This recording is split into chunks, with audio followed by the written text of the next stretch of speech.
Good evening, everybody. Welcome back tonight to night number 2 of Journey to the Cross, and in collaboration with Beyond Sunday Podcast. What do you think? Our first collab. Yeah, pretty cool. Pretty exciting. Yeah. Of our own church content. Yeah. Both sides. So, but hey, we're excited to come tonight with evening number 2 and act or scene number 2 in Jesus's final week. And so, just as way of introduction, if you are watching or listening to this on one of our podcast channels, this is in connection with Passion Week or Holy Week video series that we're doing for our church. And we did one last night. So if you didn't see the first one, you can go back to our YouTube channel and find our first video of Journey to the Cross. And that was looking through the act of Jesus at the temple when he cleansed the temple. And we invite you to join us for each of those. So thanks for coming back tonight, those who were on with us last night and coming back tonight. And we're looking forward to discussing the next event that took place. Yeah.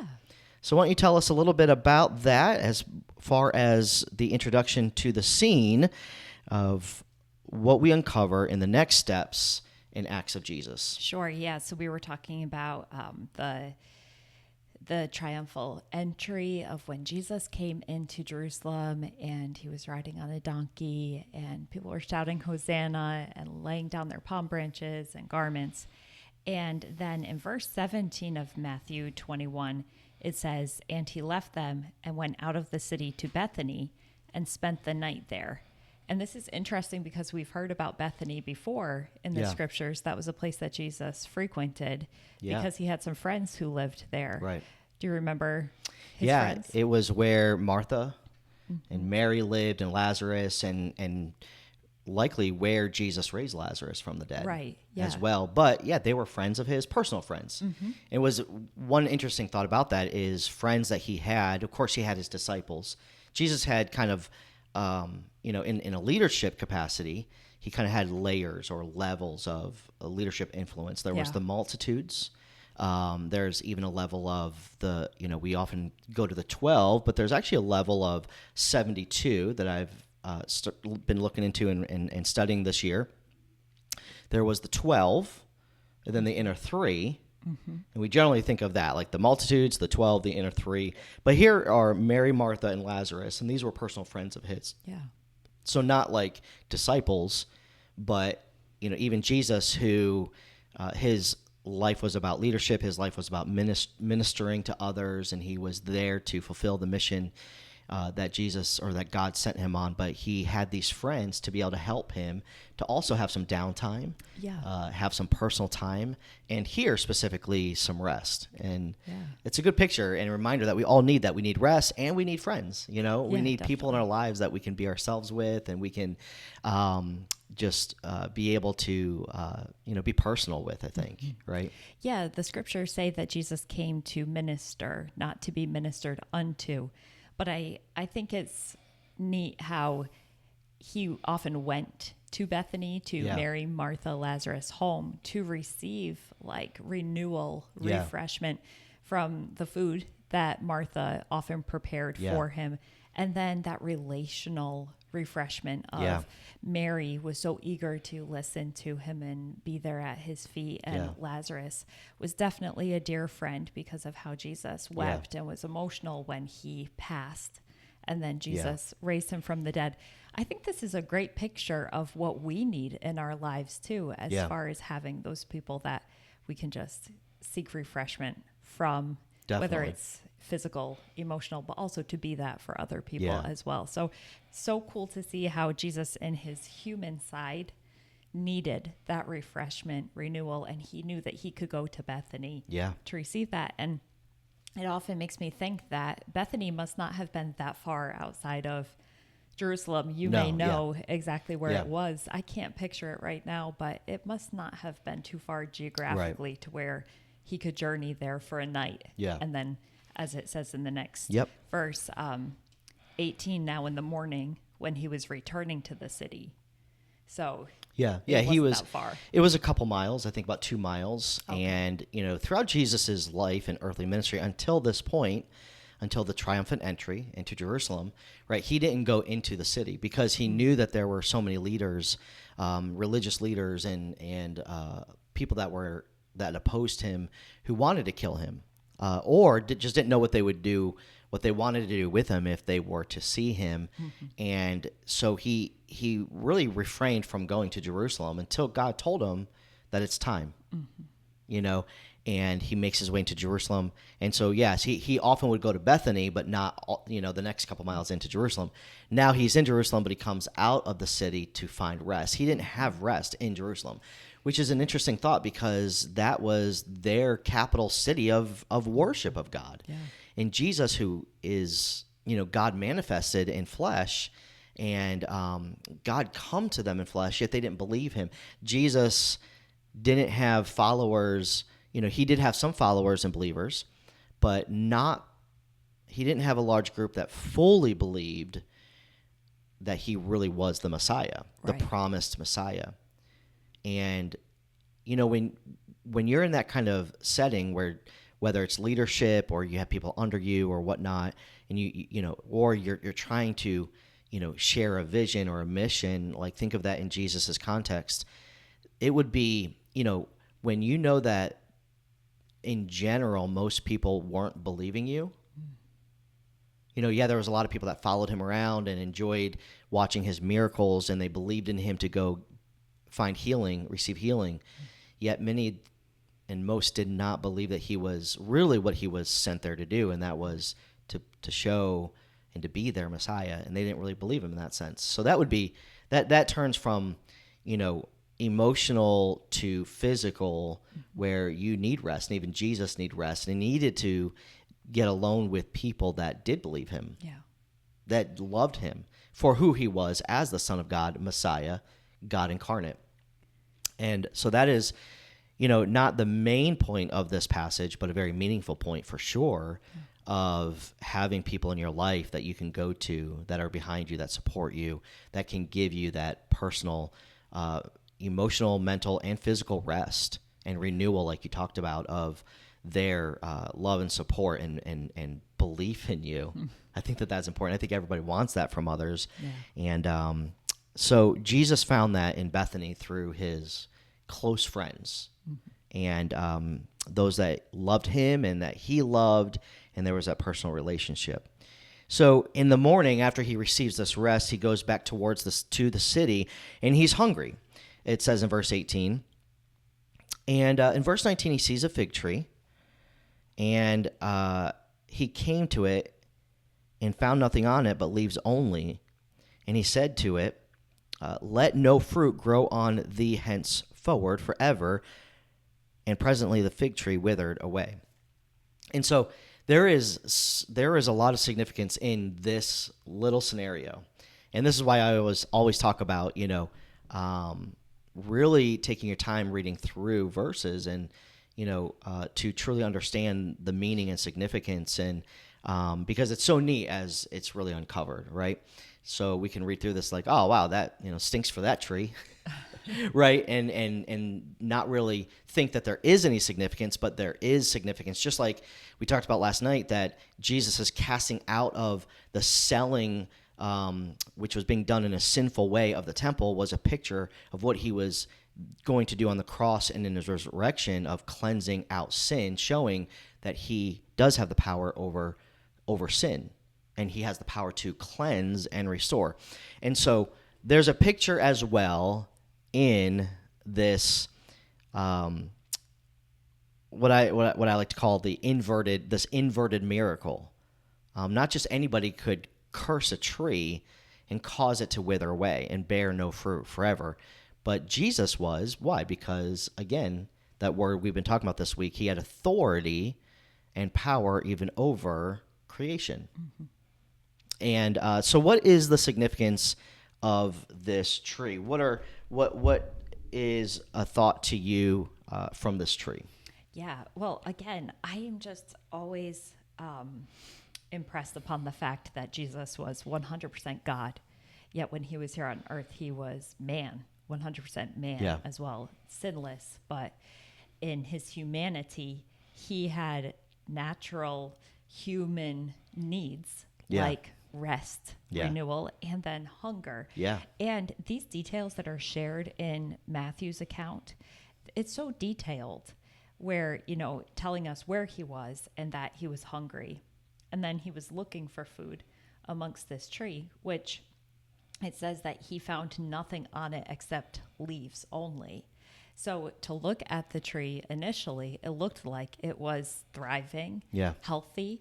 But then upon closer examination, there was no fruit. Yeah. And the fact that Jesus was looking for fruit from this fig tree goes to show that it should have been fruitful at that moment in the season. It should have been bearing fruit, yet it wasn't.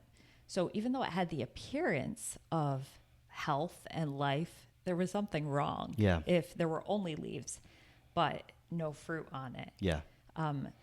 So that's initially what I see. Yeah. In those first few verses. And that is, that's exactly it. And it leads right into, that really does sum it up. It's a picture of Israel and their historical relationship with God, where, they had an appearance of fruitfulness, but upon closer examination, they were fruitless, And why? Because they constantly rebelled against God. They continued to turn away from him and go their own ways. Even Isaiah said, all we like sheep have turned away, right? And that's significant of Israel's past. So what Jesus is doing really is the disciples are there. We'll see that in a minute.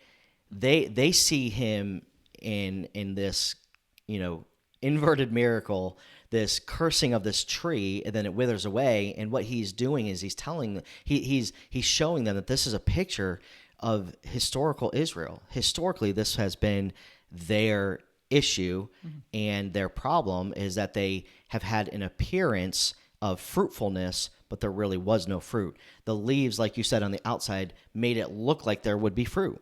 Yeah. The leaves would be from the fruit, but then there was no fruit.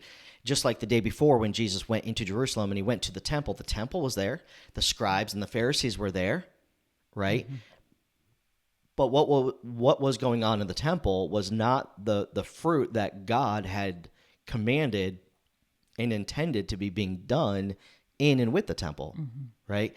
So on the exterior, this beautiful temple and the people, and the leaders are there, but they had made the temple and worship and religion about what they wanted, and there was not really the spiritual fruit of those religious leaders of pointing people to God and preparing them to be ready to receive Jesus when he would arrive. And now he has arrived in Jerusalem, and they were not ready to receive him. They rejected him. They did not believe him.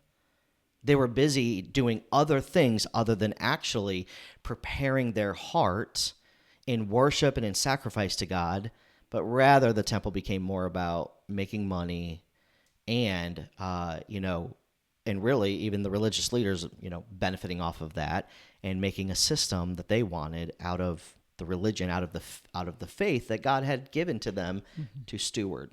So the cursing is kind of, even picturesque of the future where God, Jesus is cursing. He's saying, you're not going to have fruit and you're never going to bear fruit. And in this transition of this time is, Jesus saying the temple, the scribes and the Pharisees, the religious leaders that were at hand at that time where they were supposed to be preaching and teaching the message of God, which ultimately was of the Messiah, but they did not do so in a way to really bear the fruit of people's faith in Jesus, right? And so he takes that away from, that responsibility, that privilege of theirs to bear and preach and steward the message of God. He takes it from them. They would no longer be the bearers of it. They would not be those that would be spreading of it. Who does he then give it to? He gives it to the apostles. Mm-hmm. So then after Jesus ascends, he gives what we call the Great Commission, and the disciples and the apostles were the ones that would then steward the message of God, which is the gospel or the good news of Jesus, and it would be through the spreading of the apostles and disciples. And so that even includes us today.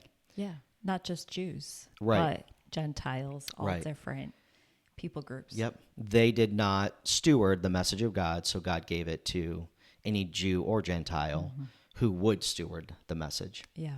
And so that cursing is picturesque of that, and really their fruitlessness then is even a picture of the cursing of them for not being ready and prepared when Jesus arrived.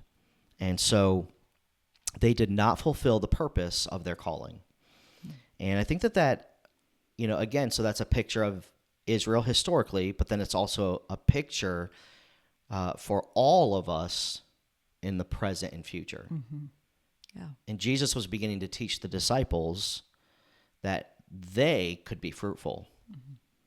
Since the Jews and the religious leaders at the time were not, they could. How could they be fruitful? How would they steward the message and mission of God? Well, he explains this to them. In verse number 20, when the disciples saw it, they marveled, saying, "How soon is the fig tree withered away?" They were always so, and I love that word. They always marveled at the miracles, the workings of Jesus, which, yeah, if we were there and we saw it, like that would be an amazing thing to see. Jesus, curses this tree, and immediately it starts to wither away. Like, wow. But again, that's to, prove his power and his authority, right? And his messiahship. But he continues, Jesus, of course, sees that they're marveled at this. And he answered and said unto them in verse 21, "Verily I say unto you, if ye have faith and doubt not, ye shall not only do this which is done to the fig tree, but also if ye shall say unto this mountain, Be thou removed, and be thou cast into the sea, it shall be done. And all things whatsoever ye shall ask in prayer, believing, ye shall receive." So what do you see in those verses that Jesus is teaching the disciples there? Yeah, this is really about their faith in him. Yeah. And he's saying, that they'll be able to do the same, but really he's talking about through his strength, their faith and trust in him, he'll do those things through them. And I love how his promises for the disciples are true for us too. Yeah.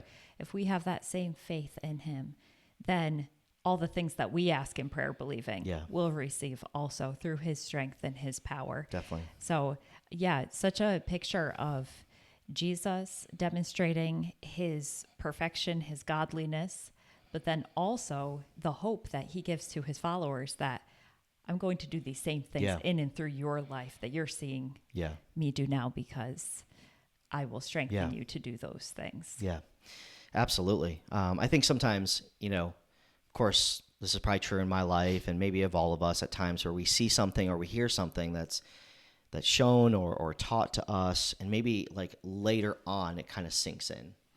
It starts to make sense. And I almost think that this is probably one of those scenarios for the disciples. I mean, Jesus had been giving them these kinds of teachings and parables and principles his whole ministry.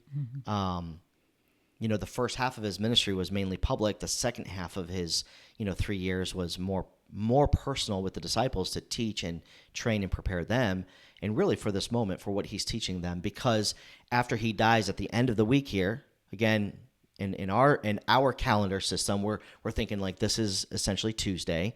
So by the end of the week, he's going to be on the cross. And then in a couple of days, they're going to see him in his risen body, and they're going to see him ascending into heaven, and they're going to hear him tell them to go into all the world and preach the gospel to all creatures, to go and win and baptize and teach people. And then they're probably thinking like, how are we supposed to go and teach everybody? Yeah. Like that's a big command. That's a big task. And then in the book of Acts in chapter 1, he says that the power to do so will be given to you. Right. And Jesus had promised to send the Holy Spirit, and he said, the Holy Spirit will enable you to do this task. And they could think back at that point, start to click and start to realize, wait a second, that fig tree, Jesus was telling us that if we have faith and we don't doubt, that we can do this. And exactly, it's Jesus, it's the Holy Spirit doing it in and through us, not just us, but it comes back to faith, And I think we can get so caught up in how we're going to do it. What is our plan? What is our strategy? How am I going to physically and personally do this? What am I going to do? What am I going to do? Jesus really just told them to have faith. Right. And, it's interesting. Faith has kind of seemed to come up a few times since our Renew Sunday, where Brother Wagner preached about faith in our 2 preaching services there. And Jesus said the same things to the disciples in the passages that he talked about earlier in the Gospels. Jesus told them the same thing. If you have faith, you can do these works and even greater. Yeah. But it's faith that holds us back. And Jesus right here is telling them that he's about to transition the stewardship of the message of Jesus from the Jews and from the temple, from the religious, system that was at hand, from the scribes, the Pharisees, from prophecy, from the prophets, from that to them. And it could seem like a very big and daunting task. And how are they going to spread the message of Jesus to everywhere, to everyone all over the world? Well, that's been being done since then. And we can, again, we want to come back to strategize how we're going to do it, but Jesus just simply said to have faith. Yeah. And don't doubt. And I think that that's an amazing, simple, but really profound thing, that when we just really believe. And so maybe in your life, you're wondering, how am I going to share the gospel or spread the gospel? How am I going to participate in this? Because, we, like you said, this is for all of us today too, because we are his disciples too, right? The believer and a follower of Jesus is to be a disciple of Jesus, which is one who is learning from his life and then applying those principles to our everyday life. Right. And a major aspect of that is that we obey his command, which really goes back to the Great Commission of spreading the gospel. So how do we do that? And just telling one person might be daunting to you. Participating in it and trying to do it throughout your whole life might seem daunting. Thinking of the grand scale of things, of how are we going to do this to the world, over, right? Like, well, Jesus just tells us to have faith and believe that the Holy Spirit will enable and empower you to be able to do it. Yeah. And he'll do it through us. And I think that that's pretty neat. So here we see in this next scene, this unfolding scene, another picture, not just something that happened to happen, but Jesus was in the temple and he cast out the things that were being done sinfully as a picture of him purifying the church, purifying faith, purifying worship, and the believer. The house of God, as I mentioned, in the New Testament becomes the family of God. The family of God is the people of God. Our bodies are the temple of God. Jesus, what he did on the cross in his death and resurrection, cleanses us. And he cleanses out the sin from our lives. Now he's transitioning and he's showing us that now in his cleansing and in this new life that we have, he empowers us to be able to bear fruit, the spiritual fruit in him, through him, in our lives. Yeah. So bearing fruit, sharing the gospel. How do we do that? We do that through faith in Jesus. Faith that the Holy Spirit will enable and empower us to do that. And then we can be a part of disciples making disciples, disciples spreading the gospel so that others would hear and receive the cleansing power of Jesus as well. And I think that that's pretty powerful. So fig tree and Jesus passing by this tree with and cursing it really has much future implications for us today and still the future to come.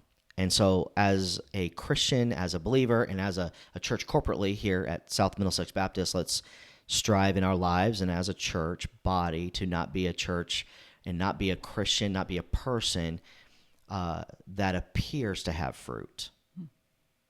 But upon closer inspection, we're really fruitless. And there's a lot of ways, we won't dig into that, but there's a lot of ways that we can appear to have fruit, we can appear to be fruitful, but really not actually be fruitful. And so we can guard against that when we really believe and have faith in Jesus to bear that fruit in us, through us, and to help us in being obedient to him in the Great Commission. Yeah. So some wonderful thoughts there. And I hope that that'll be an encouragement to you and a blessing to you as we see this next act and scene in the journey to the cross. Another picture of what Jesus was doing, what his passion was, and what he was about to do through his work on the cross and resurrection. So join us back tomorrow night. We'll be back here again for day number 3 or evening number 3, and with the next scene on hand of the final steps of Jesus's life in Passion Week, or the final week of Jesus's life. And so we will hope to see you back here with us tomorrow. So until then, have a great rest of your evening, and God bless.